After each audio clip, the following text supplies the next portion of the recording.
No one talks about goaltender interference. It's like, you don't talk about goaltender interference. It's like a weird thing to talk about. Because you just don't talk about that. It's like fans don't know what's going on. Like they don't even know what goaltender interference is. It makes them feel bad. It's like there's so many emotions wrapped around goalie interference. Anger, confusion, a little bit of gas. But I think it's important to talk about because if we keep talking about it, we might actually figure out what the rules of hockey are, you know? Hi! Leafs Nation, stand witness for Austin Lucas! Full biblical Austin Matthews is a Leaf! Why do I watch hockey stressfully? Mostly. Leafs lose 5-3 to the Buffalo Sabres. And despite the Leafs losing to the second last place Buffalo Sabres, despite the Leafs losing 4 straight after the trade deadline, I'm actually in a pretty calm mood. Despite all the worry over the Plekanec trade, I'm in a calm mood. And the Zaitsev contract, calm mood. In fact, I'm so calm, I haven't even thought about what I'm gonna say about this game. So I'm gonna make like another Steve, the guy from Blue's Clues. I'm gonna sit down in my thinking chair and think.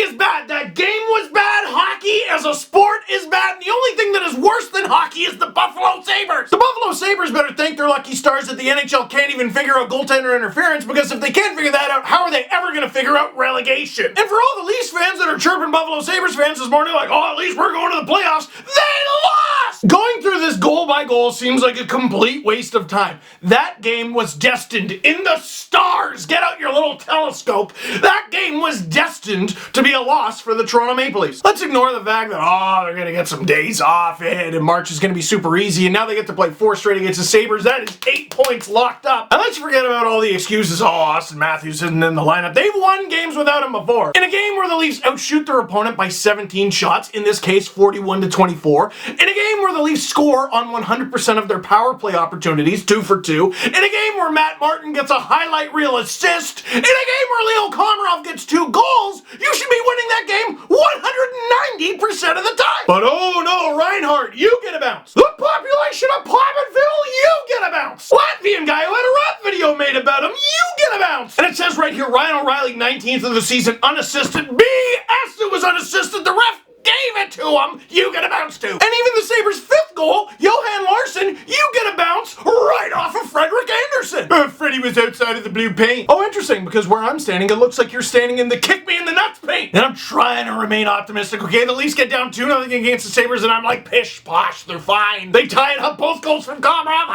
Look, they're fine. And then the Sabres go right back up by 2, because before the game, someone forgot to freeze the pucks. The rubber Gus, try to remember next time. This was a frustrating game. I'm gonna put 0% of it on Freddie, and I want to put most of it on bounces. But it doesn't take away from the fact that the Leafs are soft, so soft in front of their own net. Okay, I had to get all of that out there. I had to get, look, I'm frustrated, okay? I miss victory puppies, okay? I miss my dogs.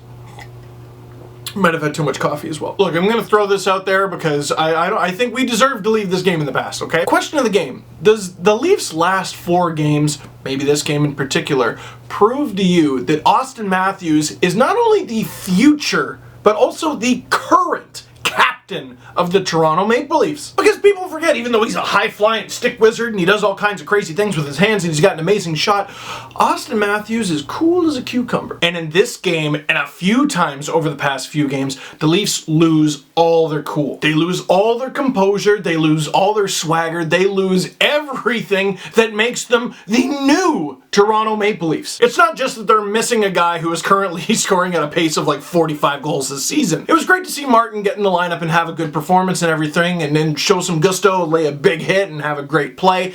That was great. But it's not just that Austin Matthews is the best player on the Leafs. It's that his leadership is an aura. It's just this new phenomenon that feels new, a confidence maybe. And you know how the last couple games have felt?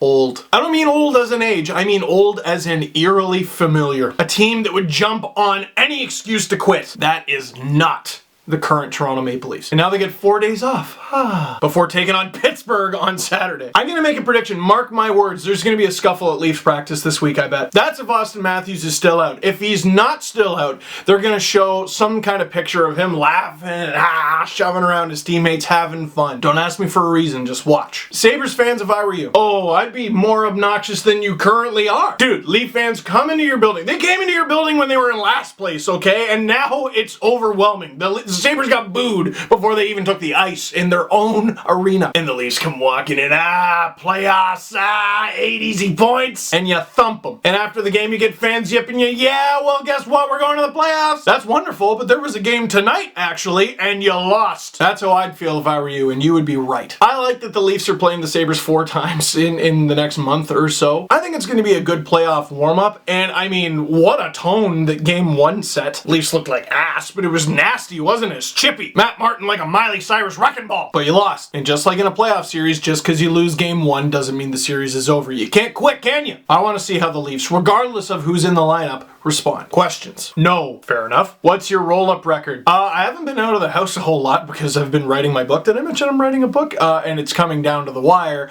But I think I'm like 1 for 3 or 4. 3 or 4. I've screamed myself hoarse. Who gets scratched come playoff time? If they keep playing like this, the Leafs. For real though, right now, I'm going to say Connor Carrick on defense.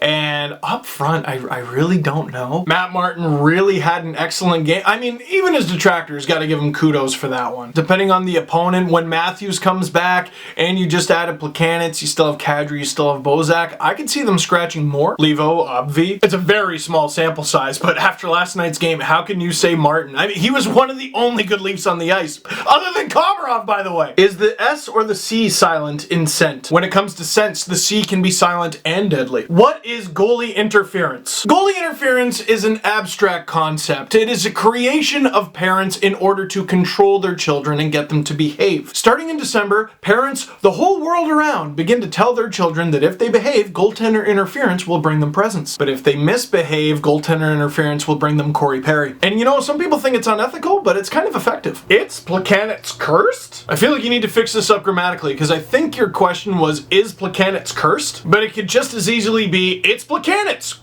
cursed, exclamation mark. Here's what I would say to Leafs fans regarding Plekanec, okay? Leafs made the trade.